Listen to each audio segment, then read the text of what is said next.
माननीय मुख्यमंत्री जी के उस वर्चुअल संबोधन को सुनने का काम करेंगे। धन्यवाद।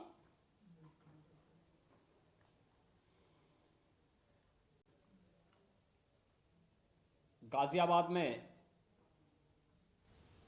श्रम विभाग की ओर से आयोजित आज के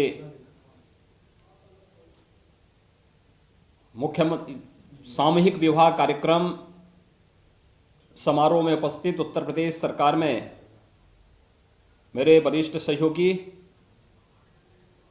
श्रम और सेवायोजन मंत्री श्री स्वामी प्रसाद मौर्य जी, गाजियाबाद के लोकप्रिय सांसद केंद्रीय मंत्री माननीय general doctor VK Singh ji, माननीय सांसद राज्यसभा श्री अनिल अग्रवाल जी, उत्तर प्रदेश सरकार में मेरे सहयोगी मंत्री श्री अतुल गर्ग जी, माननीय विधायक श्री सुनील शर्मा जी, नंदकिशोर गुर्जर जी, पीओसी बोर्ड के चेयरमैन श्री सुनील भराला जी, बीओसी बोर्ड परामर्शदात्री समिति के अध्यक्ष श्री रघुराज सिंह जी, माननीय विधायक डॉक्टर मंजू शिवास जी, महापौर समेत सभी माननीय जनप्रतिनिधिगण, श्रम विभाग और जिला प्रशासन से जुड़े हुए सभी अधिकारीगण और भारी संख्या में उपस्थित सभी भाइयों बहनों, मैं सबसे पहले अपने वरिष्ठ सहयोगी श्रम और सेवायोजन विभाग के मंत्री श्री स्वामी प्रसाद मौर्य जी को इस बात के लिए हृदय से धन्यवाद देता हूं कि इन गरीब कन्याओं की शादी के लिए उन्होंने सामूहिक विवाह के जिस अभिनव कार्यक्रम को पूरे प्रदेश के अंदर जारी किया है, यह अत्यंत ही स्वागत योग्य और अभिनंदनीय कार्य है। 2306 जोड़े एक साथ आज देवोत्थान एकादशी के दिन वैवाहिक बंधन से जुड़ रहे हैं। यह गरीब कल्याण के प्रति केंद्र और प्रदेश सरकार की भावनाओं को प्रतिनिधित्व करता है और मैं इसके लिए श्रम विभाग को हृदय से धन्यवाद देता हूं। वास्तव में हमारी जो मान्यता रही है कि गांव की बेटी सबकी बेटी, बेटी जाति मत मजहब की भावना से ऊपर होकर के रहती है और इसलिए इन सभी कन्याओं की शादी का कार्यक्रम एक अत्यंत सराहनीय प्रयास है, क्योंकि कन्या तो सबकी है और इसीलिए कन्यादान सबसे पवित्र दान माना गया है। याद करिए 2017 के पहले इस सामूहिक विवाह के कार्यक्रम, चाहे वह श्रम विभाग के माध्यम से हो, चाहे वह समाज कल्याण विभाग के माध्यम से हो, ये नहीं हो पाते थे क्योंकि शासन ने इसके लिए कोई व्यवस्था नहीं की थी। लेकिन अब जिसने गरीब की पीड़ा को देखा है, झेला है, नजदीक से महसूस किया है, वही उनके सुख दुख में सहभागी भी हो पाएगा। प्रदेश सरकार ने अब तक सामूहिक विवाह के जो कार्यक्रम किए हैं, मुख्यमंत्री सामूहिक विवाह योजना के माध्यम से लगभग 2.25 लाख कन्याओं की शादी विवाह के कार्यक्रम अब तक संपन्न हुए हैं और श्रम विभाग ने भी बड़े पैमाने पर कई स्थानों पर मुझे इन आयोजनों के साथ भागीदार होने का अवसर प्राप्त हुआ और मैं धन्यवाद दूंगा श्री स्वामी प्रसाद मौर्य जी को, जिन्होंने लग करके श्रमिकों को शासन की योजना के साथ जोड़ने का कार्यक्रम बनाया। आज मेरी हार्दिक इच्छा थी कि मैं गाजियाबाद के इस कार्यक्रम में भागीदार बनूं, क्योंकि बहुत पुण्य का कार्य है और इसमें दो चीजें देखने को मिलती हैं। एक, समाज की सहभागिता, पूरा समाज एकजुट होकर के इसमें सहभागी बनता है। जिन गरीब कन्याओं की शादी में उनके अपने नातेदार रिश्तेदार भी आने से कतराते थे कि कहीं कोई कर्ज ना मांग ले, आज उसी शादी का निमंत्रण देने के लिए हमारे मंत्री निकलते हैं, माननीय सांसद, माननीय विधायकगण जाते हैं। निमंत्रण पत्र बांटने की व्यवस्था में मंडलायुक्त और जिलाधिकारीगण जाते सहभागी बनते हैं, पुलिस के वरिष्ठ अधिकारीगण सहभागी बनते हैं, श्रम विभाग के वरिष्ठ अधिकारीगण सहभागी बनते हैं और फिर सभी लोगों के सामूहिक प्रयास से जब ये विवाह के कार्यक्रम संपन्न होते हैं तो सचमुच इस बात का एहसास कराते हैं कि देश के अंदर स्वाधीनता का लाभ सही मायने में समाज के अंतिम पायदान पर बैठे हुए व्यक्ति को प्राप्त हो रहा है। दूसरा, इसमें सबकी सामूहिक सहभागिता से सामाजिक समता का भी एक बहुत बड़ा उदाहरण प्रस्तुत होता है। जो भारतीय भावना थी कि गांव की बेटी सबकी बेटी, उस गांव की बेटी को सभी लोग एक साथ कन्यादान के माध्यम से उसका सम्मान भी करते हैं और आने वाले अतिथियों का सत्कार भी करते हैं। आज का एक कार्यक्रम, सामूहिक विवाह का एक कार्यक्रम, इसमें एक साथ 2306 जोड़े वैवाहिक बंधन से जुड़ रहे हैं। और दूसरा, जो हमारी सामाजिक व्यवस्था की कुछ कमियां थी, कुछ जगह बाल विवाह हो जाते थे, कुछ जगह कन्याओं की शादी इसलिए नहीं हो पाती थी क्योंकि दहेज लोभी अपनी डिमांड को बढ़ाते थे। लेकिन सामूहिक विवाह कार्यक्रम में न कोई दहेज की डिमांड कर सकता है और न ही किसी भी प्रकार की अन्य लेन देन की कोई समस्या कहीं सामने आती है। यानी बाल विवाह भी नहीं हो सकता, साथ साथ दहेज की मांग भी कोई नहीं कर सकता। तो स्वाभाविक रूप से हम सामाजिक कुरीति पर भी प्रहार कर रहे हैं, समाज की सहभागिता के माध्यम से इस कार्यक्रम को आगे बढ़ाने का कार्य कर रहे हैं। और आज यह एक अनुकरणीय उदाहरण फिर से गाजियाबाद में श्रम विभाग के द्वारा प्रस्तुत किया जा रहा है। मैं श्रम विभाग को इस बात के लिए हृदय से बधाई देता हूं, हृदय से धन्यवाद देता हूं। जिला प्रशासन, श्रम विभाग, सभी लोग मिलकर के जनप्रतिनिधियों के सानिध्य में इस कार्यक्रम का आयोजन कर रहे हैं। सभी गाजियाबाद के माननीय जनप्रतिनिधियों का हृदय से मैं अभिनंदन भी करता हूं। श्रम विभाग ने पिछले 4.5 वर्ष के अंदर अनेक अन्य उपलब्धियां हासिल की हैं। खासतौर पर श्रम विभाग में रजिस्टर्ड श्रमिक किस प्रकार से घूमते थे, उनके बच्चे पढ़ाई नहीं कर पाते थे। आज श्रम विभाग के माध्यम से प्रदेश के अंदर 18 कमिश्नरी हेडक्वार्टर में अटल आवासीय विद्यालय बनाए जा रहे हैं। ये अटल आवासीय विद्यालय जहां पर श्रमिकों के बच्चों को अत्याधुनिक उत्तम शिक्षा का एक आवासीय केंद्र होगा, जहां पर पठन पाठन के साथ साथ तकनीक के साथ साथ उन बच्चों को स्पोर्ट्स और स्किल डेवलपमेंट के साथ भी आगे बढ़ाने का कार्य होगा।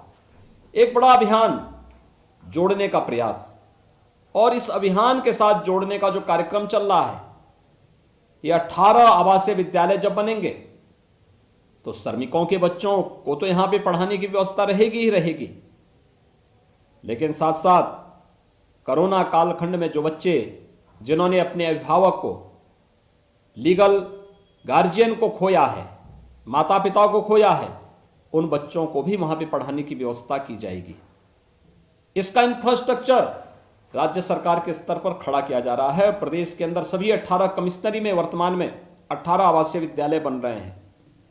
श्रमिकों के बच्चों को उनके शादी विवाह के साथ साथ उनके पढ़ाई के लिए अलग अलग स्तर पर इससे पहले स्कॉलरशिप नहीं मिल पाती थी। आज श्रम विभाग तमाम बच्चे मेडिकल के क्षेत्र में गए हैं, कोई एमबीबीएस की पढ़ाई कर रहा है, कोई बच्चा आईआईटी में भर्ती होकर के वहां पर पढ़ाई कर रहा है, कोई अच्छे इंजीनियरिंग कॉलेज में जाकर के तकनीक की शिक्षा ले रहा है, उच्च शिक्षा के अध्ययन के लिए बड़े प्रतिष्ठित विश्वविद्यालयों में इन बच्चों ने प्रवेश लिया है और इनके फीस की व्यवस्था भी श्रम विभाग करता है। अन्य स्किल डेवलपमेंट के क्षेत्र में भी अनेक कार्यक्रम चल रहे हैं। श्रमिकों के परिवार के बच्चों के लिए अनेक कार्यक्रम संचालित किए जा रहे हैं। और यही नहीं, राज्य सरकार ने एक व्यवस्था की है, केंद्र सरकार ने व्यवस्था की है कि श्रमिक कोई भी हो, वह निवासी हो, प्रवासी हो, हर एक श्रमिक के लिए एक व्यवस्था बनाई गई है कि उस श्रमिक को सरकार या श्रम विभाग, जो श्रम विभाग में रजिस्टर्ड होंगे श्रम विभाग के माध्यम से, और जो रजिस्टर्ड नहीं होंगे उन्हें राज्य सरकार के माध्यम से सामाजिक सुरक्षा की गारंटी की व्यवस्था, 5 लाख रुपए की हर वर्ष स्वास्थ्य बीमा का कवर उन्हें प्रदान करने की व्यवस्था। केंद्र और प्रदेश सरकार तो दे ही रही है, श्रम विभाग भी अपने रजिस्टर्ड श्रमिकों की सुविधा उपलब्ध करवाने का कार्य कर रही है। नेशनल पोर्टेबिलिटी के माध्यम से भी आज हमारा श्रमिक कहीं भी होगा, वह गाजियाबाद में हो, अगर वह गाजीपुर का है और गाजियाबाद में काम कर रहा है, वो अपने राशन कार्ड से अपना खाद्यान्न गाजियाबाद में भी ले सकता है, कोई रोक टोक नहीं। अगर गाजियाबाद का श्रमिक चेन्नई या मुंबई में है तो वह गाजियाबाद में बने हुए राशन कार्ड से चेन्नई और मुंबई में भी राशन की सुविधा प्राप्त कर सकता है। ये नेशनल पोर्टेबिलिटी की सुविधा प्रधानमंत्री मोदी जी ने दी है और कहीं किसी के साथ कोई भेदभाव नहीं। ये तमाम प्रकार की योजनाएं आज जो लागू की जा रही हैं, ये श्रमिकों के उत्थान के साथ साथ वर्तमान में हम सब जान रहे हैं कोरोना महामारी के दंश से पूरी दुनिया पस्त है, लेकिन हम आभारी हैं प्रधानमंत्री मोदी जी के, जिन्होंने कोरोना कालखंड में जीवन और जीविका को बचाने का कार्य किया। याद करिए, पहले जनता कर्फ्यू पूरे देश की एकता का प्रतीक बना था। इसके बाद प्रधानमंत्री मोदी जी ने कैसे एक एक कदम उठाए, लॉकडाउन के माध्यम से हर एक किसी भी नागरिक को समस्या न हो। प्रधानमंत्री अन्न योजना, जनधन अकाउंट धारी हर एक खातेदार के खाते में स्पेशल पैसे की व्यवस्था करना, वृद्धावस्था पेंशन, दिव्यांगजन पेंशन, निराश्रित महिलाओं के खाते में अतिरिक्त धनराशि उपलब्ध करवाना, किसान सम्मान निधि प्राप्त करने वाले किसानों को भी अतिरिक्त धनराशि देना। राज्य सरकार ने हर श्रमिक को कोरोना कालखंड में जब भी लॉकडाउन लगा या जब भी आंशिक कोरोना कर्फ्यू लगाया गया, उस दौरान उन्हें भरण पोषण की भत्ता की व्यवस्था और फ्री में राशन की व्यवस्था भी कराई। 2020 में 8 महीनों तक, 2021 में 7 महीने तक हर एक व्यक्ति को फ्री में राशन की सुविधा उपलब्ध करवाई गई।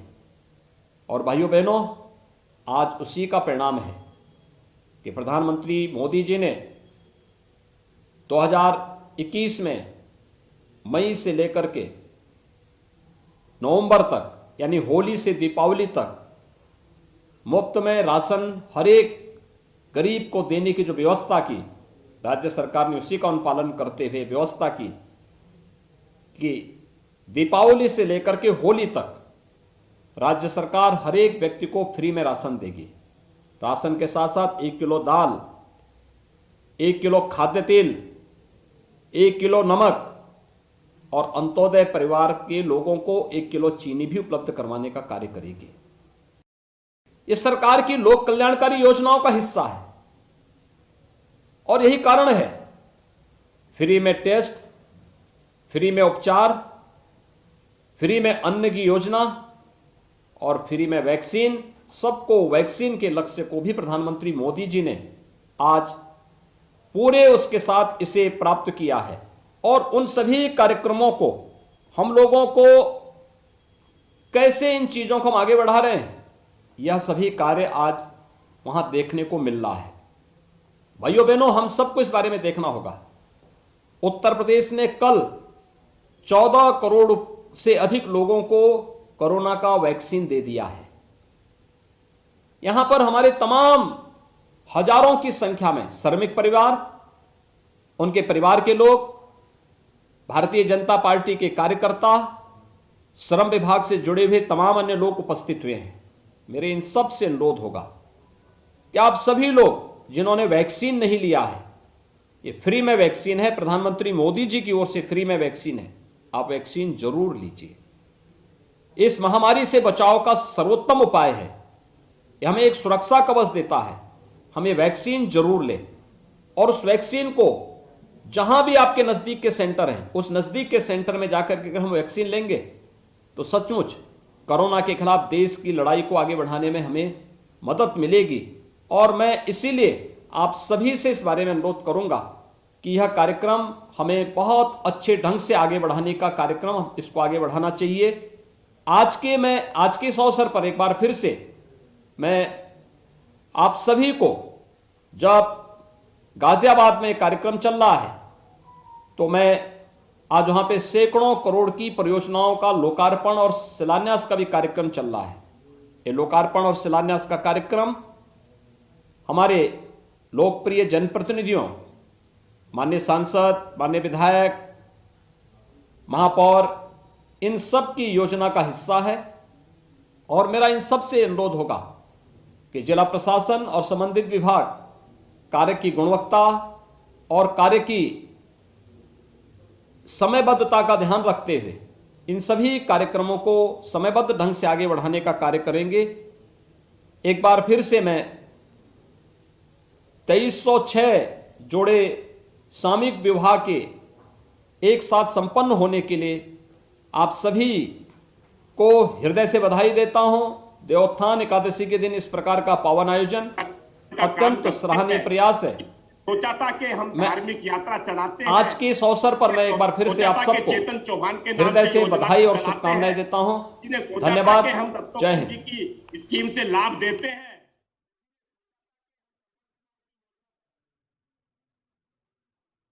Subscribe to our channel by clicking the subscribe button. Click the bell button and enjoy the latest uploads from our channel.